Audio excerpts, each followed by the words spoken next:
tradición, el patrimonio y la identidad. La tradición. Para entender un poco mejor su significado, es preciso mencionar que la tradición es el pasado actualizado en el presente. La herencia colectiva. Y también presenta la continuidad cultural. Y por último, la tradición son los gérmenes del cambio. Es importante también aclarar aquí que la tradición no se hereda genéticamente, sino que se transmite socialmente por medio de nuestras relaciones interpersonales. Es un proceso que se deriva de una selección cultural. Y bueno, también adaptando este tema a un ejemplo de la actualidad, ya aprovechando que estamos en época decembrina, una famosa tradición aquí en Colombia es hacer tamales para el 24 y 31 de diciembre. Así es, también en esta época nosotros acostumbramos comer lo que son natillas, lo que son buñuelos o lechonas. Son un montón de cosas que se heredan y también hemos tomado de nuestros ancestros y que hoy seguimos haciendo. Patrimonio. Es importante también aclarar aquí que a veces suele confundirse lo que es patrimonio con bienes culturales, pero no es lo mismo. Aquello que se aprende y se transmite socialmente es cultura, y aquellos bienes culturales podríamos decir que son bienes consumibles que se han generado por medio de las industrias culturales, como por ejemplo la música, videos, cine, películas. En cambio, el patrimonio en sí son aquellas expresiones, aquellos elementos más relevantes y representativos de una cultura. El patrimonio entonces remite a símbolos y representaciones, a los lugares de la memoria, es decir, a la identidad. Visto desde este punto de vista, el patrimonio posee un valor étnico y simbólico. Identidad. Lo que sucede aquí es que el patrimonio genera unos bienes. Esos bienes son materiales, algunos son sociales y algunos también son simbólicos. Entonces lo que sucede aquí es que la sociedad se apodera de ellos y los interioriza, generando así la identidad. Bueno, ahora hablaremos de las tribus urbanas. Bueno, esta expresión designada a un grupo de individuos normalmente jóvenes. Estos jóvenes están organizados en pandillas o bandas citadinas que comparten unos intereses comunes ajenos a lo que es la cultura normalizada. Bueno, esto mediante códigos y conductas que les son propios, lo que es la jerga, la vestimenta, los referentes culturales, el estilo de vida, los hábitos cotidianos y la ideología. De ahí que ciertas tribus urbanas deriven en pandillas que comportan intentos de violentos infundados, como es el caso de las cabezas rapadas. Esta noción fue establecida a mediados del siglo XX, a partir de la teorización de la contracultura y subcultura.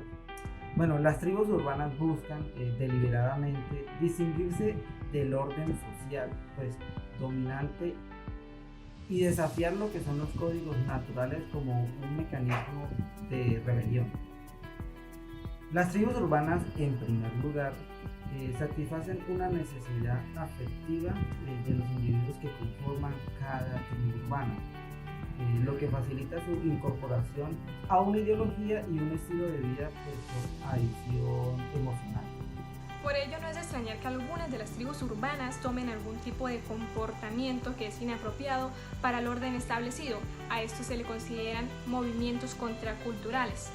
Cabe resaltar que el concepto de tribu urbana inicia con los movimientos que surgen a comienzos de los años 60 del siglo XX, denominados también como los underdogs. Ahora abordando otro tema, el cual es cultura de masa, se le dice así al entramado social construido por las costumbres, modos, formas y tradiciones que tiene una determinada sociedad.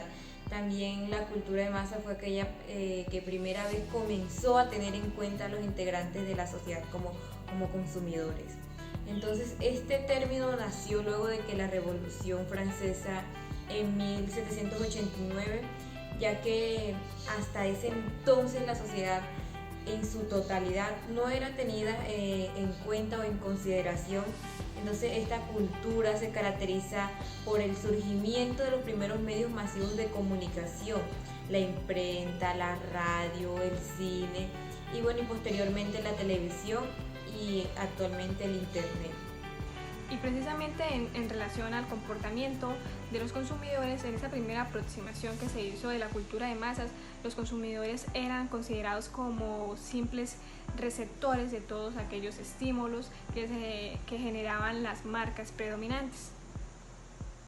Exactamente, por eso la Escuela de Frankfurt argumentó que gracias a la cultura de masa fue posible el capitalismo y que el capitalismo alcanzara su mayor éxito. Y es que la cultura de masa es sustentable en base a 3 pilares fundamentales, que es la publicidad, la cultura comercial y la sociedad de consumo. Y es que la cultura de masas instaura en la sociedad opiniones y también aspectos, haciendo que se comporte como una masa amorfa que solamente recibe lo que los medios de comunicación quieren transmitir. Si bien tiene varios aspectos negativos, no hay que olvidar que gracias a los medios masivos de comunicación, entonces es posible que la población se informe sobre determinados acontecimientos sociales, políticos, religiosos, entre otros ámbitos. Entonces la cultura de masa fomenta la masificación del consumo, colaborando, si se quiere, en la evolución o en el progreso de una sociedad determinada. Entonces, en función del consumo, por ejemplo, el hecho de que se generen productos de mejor calidad porque hay competencia a nivel mundial. Entonces este puede ser un lado positivo, que de hecho actualmente se hace por medio de sitios web, es decir, online, del cual también hay un estudio interesante, el cual es la cibercultura.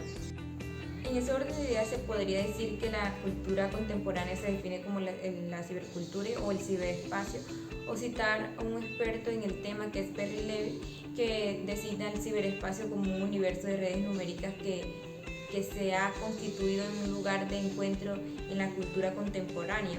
Entonces, como lugares de conflictos mundiales y la nueva frontera económica y cultural a nivel nacional o nivel global. Entonces, otra característica de la cibercultura es que el hombre se ha vuelto dependiente de esta. Entonces ahora la considera como algo necesario para hacer su vida más sencilla, ya que supuestamente ahorra el tiempo y que en algunos casos hasta dinero. Ser joven y la música. Bueno, este tema quiero explicarlo así.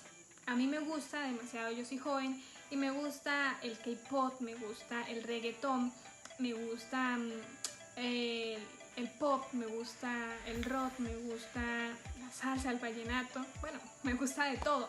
Entonces, un ejemplo aquí es, yo a veces me pongo a escuchar música, pongo música en el televisor mientras hago aseo, es algo natural de nosotros los jóvenes, ¿no? Yo creo. Entonces, cuando pasa esto, mis papás no les agrada que yo coloque música y entonces como que me regañan y bueno, en fin. Entonces yo pienso, ¿por qué los jóvenes tenemos tanta afinidad con la música? ¿Por qué solo los jóvenes? Y es un tema que va mucho más allá del simple ritmo. No solamente escuchamos música cuando vamos a una fiesta o cuando vamos viajando en un vehículo con la emisora encendida, sino que escuchamos música todo el tiempo. Cuando hacemos aseo, cuando vamos a hacer tareas, es algo muy raro, ¿no? Para poder concentrarnos. Mientras dormimos incluso, escuchamos música porque sí, porque nos gusta la música nos mueve y hace parte de nuestra identidad. Sin embargo, la música no siempre ha sido un instrumento de apropiación para los jóvenes. Entonces, ¿desde cuándo empezó esa cultura juvenil de la música? De hecho, esta cultura juvenil de la música se dio por el consumismo, y este consumo se originó a finales de la Segunda Guerra Mundial, cuando ya en la sociedad había una estabilidad económica y un bienestar. Y bueno, también según los autores Peterson y Simon Freud, los jóvenes en ese entonces tenían mucho mayor tiempo para el ocio, incluso más que sus padres, y mayor libertad para disponer de esto. Entonces el mercado lo que hizo fue ofrecerle productos a los jóvenes, a estos nuevos consumidores, como ropa, vehículos, reproductores de música, como la radio, los tocadiscos, las grabadoras, estas nuevas tecnologías. Y lo que sucedió aquí fue que el rock también nació en ese mismo tiempo, en ese mismo momento social, y se benefició de todas esas novedades. Entonces el principal aporte que dio el rock fue que los oyentes se sentían mucho más identificados con estos cantantes porque algunos tenían la misma edad que sus oyentes, porque venían de los mismos lugares, porque tenían los mismos intereses. Entonces es por ello que el nacimiento marcó lo que fue es el nacimiento de la cultura juvenil de la música.